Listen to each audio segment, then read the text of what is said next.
Un an s'est écoulé depuis la série d'attaques sanglantes qui ont endeuillé Paris le 13 novembre 2015. Retour maintenant sur cet événement tragique qui a changé la France. En Occident, le vendredi 13 a la réputation de porter malheur. Mais le 13 novembre 2015 a été tragique.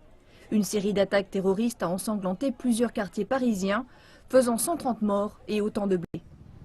Ceci est la salle de concert du Bataclan, là où 90 personnes ont été abattues par des hommes armés et porteurs d'explosifs. Elle ouvre à nouveau ses portes le samedi 12 novembre, la veille de l'anniversaire du massacre, avec un concert du chanteur britannique Sting. C'est le signe que Paris va de l'avant. Les esprits restent très marqués par ces attentats et la menace de nouvelles attaques est prise très au sérieux.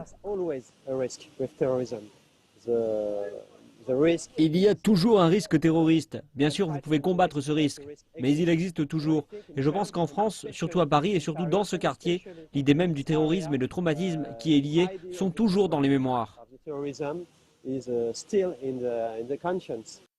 Face à la menace terroriste grandissante, la France a renforcé son engagement militaire au Moyen-Orient contre l'État islamique.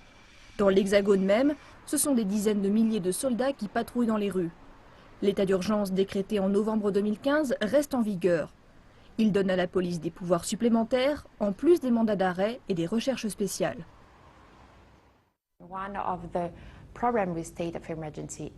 Le principal problème avec l'état d'urgence, c'est sa durée.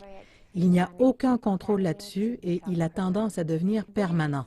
On a l'impression que l'état d'urgence nous protège dans notre vie quotidienne, mais en réalité, il menace notre liberté civile.